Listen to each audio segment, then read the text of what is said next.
A violência doméstica contra as mulheres também é um problema de saúde pública. A violência psicológica aparece como uma das agressões mais comuns. Mais de 25 milhões de mulheres já relataram ter sofrido algum tipo de violência doméstica provocada por algum homem, como indica a pesquisa do Data Senado lançada em 2023. O estudo também mostrou que a violência psicológica é a que mais se repetiu. Mesmo com números altos, a subnotificação ainda é um problema presente. O silêncio, nesses casos, é um aliado do agressor.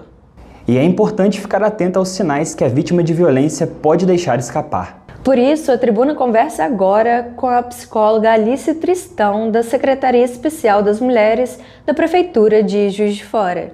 Como é o seu trabalho na Casa da Mulher e quais são os maiores desafios?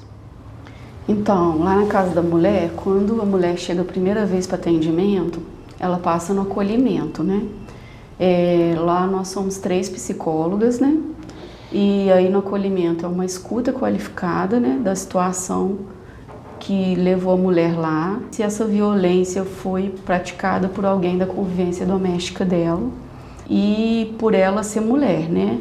Aí a gente vai ver os procedimentos de acordo com a Lei Maria da Penha, né? Quando a mulher já tem um boletim de ocorrência do fato, ela é encaminhada, se for da vontade dela, né, para fazer a medida protetiva. Mas às vezes a mulher não quer a medida protetiva, ela quer passar por um atendimento psicológico para elaborar melhor a situação de violência que ela passou. A condução do caso, né, se ela vai para a medida, ou se ela vai para a psicologia, ou se ela vai para os 2 tipos de atendimento, vai variar conforme o desejo da mulher. Ela pode fazer a medida protetiva e nos atendimentos individuais. Lá na casa também tem o atendimento psicológico em grupo. Eu faço grupo com as mulheres do auxílio moradia, que são as mulheres que sofreram violência doméstica e tem também a vulnerabilidade financeira. E aí elas têm esse auxílio moradia para sair da convivência com o agressor, né? E porque muitas têm filhos, né? Mas assim, se não tiver filho também, se tiver no perfil financeiro, tem direito ao auxílio moradia. Durante o acompanhamento do auxílio moradia, vai ser vista a possibilidade, né, de inserção dela no mercado profissional. Muitas precisam melhorar estudo também, porque não chegaram a desenvolver uma profissão. E inserção dela e dos filhos em políticas públicas, né? Porque ela muda de bairro, aí tem que conseguir vaga em escola, em creche para os filhos. Então, assim, o meu trabalho é mais nesse acompanhamento. Os desafios são muitos, né? Principalmente as mulheres mães, porque elas se tornam mães solos, né? Porque rompe o relacionamento com o pai dos filhos dela. Alguns continuam, né? A maioria, né? Tem o direito de continuar vendo os filhos, pegando os filhos, mas assim, a maior parte do tempo os filhos passam com a mãe. E aí o desafio é de inserir essa mãe no mercado de trabalho, tendo que dividir o tempo dela também com cuidado, né? E também a questão da pensão, né? Mesmo definido na justiça, se o agressor, a maioria dos casos, né? O agressor trabalha e ganha o salário mínimo, a pensão é 20% a 30% do salário mínimo. O homem que paga essa pensão, ele está dentro da lei pagando esse valor, mas esse valor não é o suficiente para essa mulher criar esses filhos. Então, assim, mesmo assim, ela tem que buscar emprego. E se ela tem baixa escolaridade, geralmente o emprego que ela consegue é um salário mínimo e que permanece sendo pouco, dependendo da quantidade de filhos. Então, assim, o desafio é desenvolvimento da autonomia mesmo. Dessa mulher com essas crianças, para ela não se sentir pressionada a voltar para esse relacionamento ou arrumar um novo relacionamento por dependência financeira e de cuidados dos filhos. É um processo que depende de muitas variáveis, né? E agora, Alice, conversando sobre as questões comportamentais que a gente vinha falando, né? A vítima, ela emite sinais? E se sim, quais são esses sinais? Como que a gente pode agir a partir desses sinais? Para identificar e também intervir nesse tipo de situação. Quando a mulher sofre violência doméstica, é muito comum o isolamento social e o isolamento de convivência familiar, da convivência familiar extensa, né, que a gente fala, com a mulher, com a mãe, os pais, os irmãos dela e com amigos também, porque faz parte da situação de violência doméstica o agressor impedir, né, que a mulher tenha essas convivências por medo dela denunciar a violência que ela sofre. A mulher vai ficando totalmente sem rede de apoio. E aí eu já conheci casos até antes de trabalhar no serviço especializado, né, de vítimas de violência doméstica, de mulheres assim, que o marido proíbe ela de uma consulta médica, tem ciúmes dela constar com o médico homem, e aí prejudica até o acompanhamento de saúde dela, né? Ou ela até vai numa consulta, mas assim, ela tem uma preocupação com o controle externo àquela consulta, que ela tem que voltar para casa logo, ou que ela é mais acuada, né, no relato, assim. E aí tem uns casos que tem a manifestação de psicossomática, né, que a mulher apresenta sintomas de ansiedade, depressão, e aí tem algumas coisas que vai dando sintomas físicos, né, igual doenças gástricas, né, e sempre tem relação, assim, né, o adoecimento físico na anamnese médica lá vai identificar a presença de ansiedade, de sintomas depressivos. Então não é só uma questão comportamental também, né? É uma questão da gente observar o quanto ela está privada da própria vida social, basicamente é isso. Sim, também, porque aí a mulher, a falta de convivência social também, que nós somos seres sociais, né? Adoecendo a pessoa e tirando possibilidades dela de lidar com uma situação de violência, né?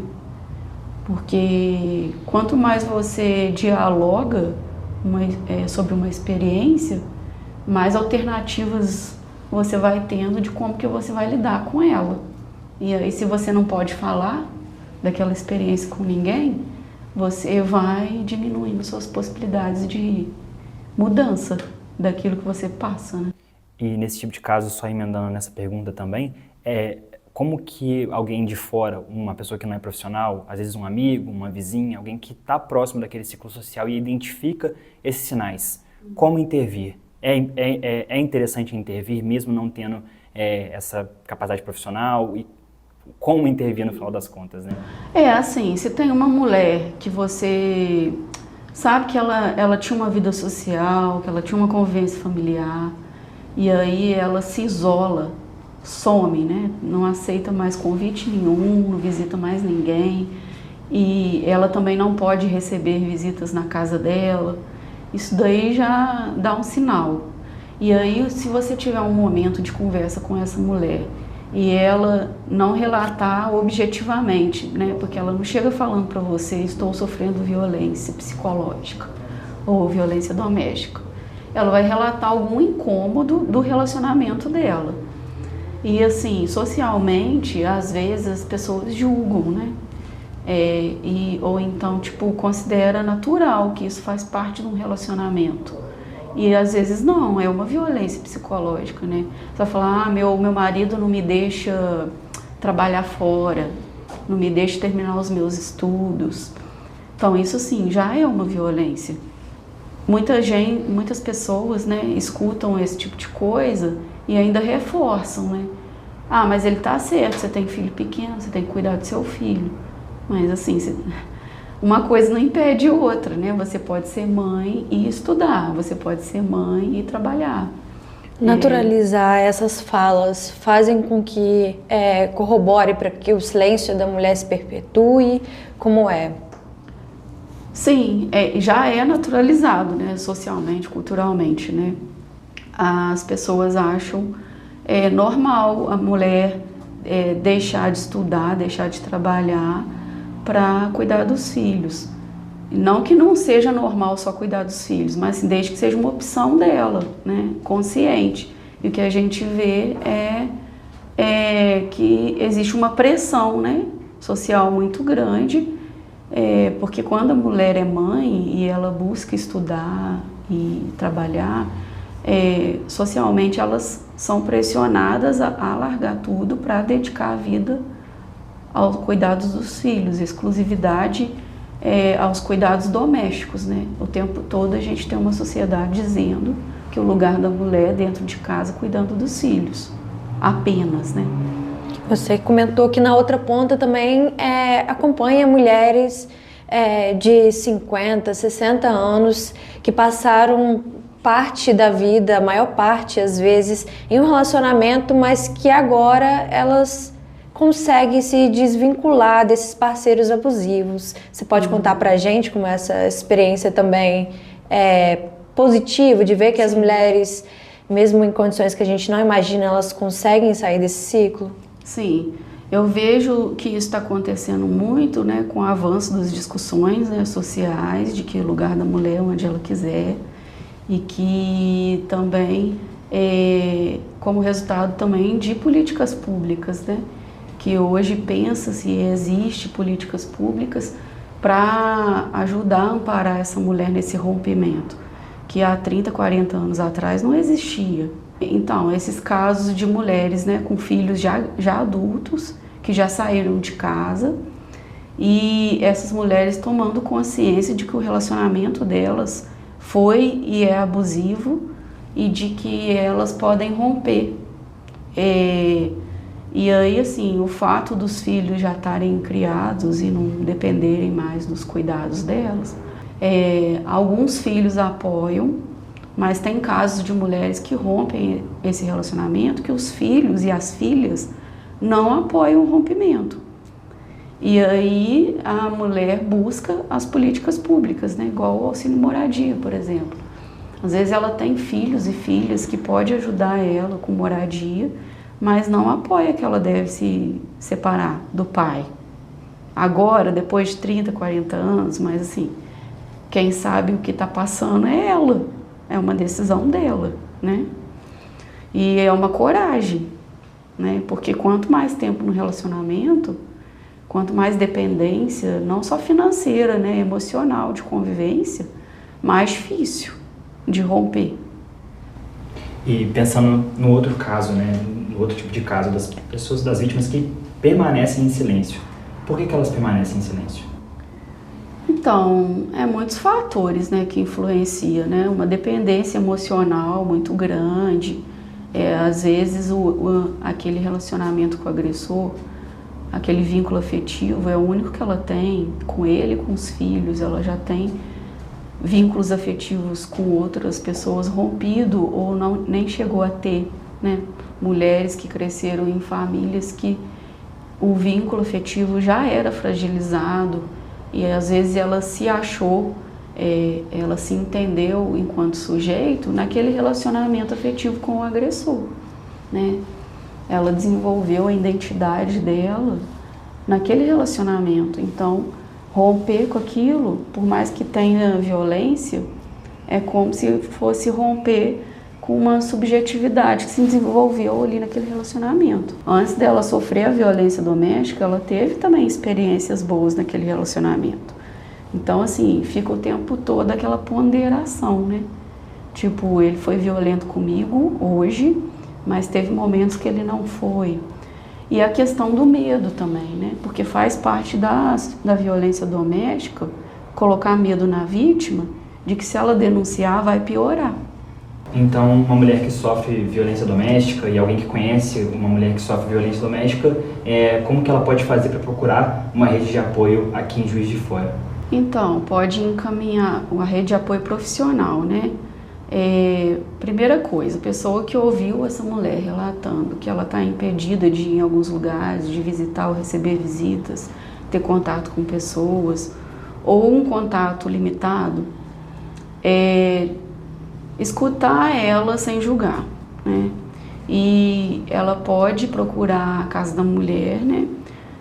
No primeiro atendimento é um acolhimento. Se ela não quer fazer boletim de ocorrência, não quer medida protetiva, nada disso é uma imposição. Ela pode ir a primeira vez lá só para ela ser ouvida, né? e ela tomar consciência do que ela está passando. E a decisão, se vai fazer boletim de ocorrência, se vai fazer medida protetiva, é uma decisão dela. Ninguém vai colocar isso como obrigatório. E em muitos casos, assim, com a SEG, ela pode passar pelo atendimento psicológico, só o atendimento psicológico, para ela tomar consciência, e depois ela vai desenhando as atitudes que ela quer tomar, do caso dela, né? E tem casos que a mulher consegue romper, né, sem tomar todas as medidas judiciais, né? E aí vai depender também do quanto de recurso que a mulher tem, né? De repertório cultural, recurso educacional, financeiro. E aí do acolhimento, assim, não tem como eu dizer, porque cada caso vai ser né? De qual caminho que vai tomar.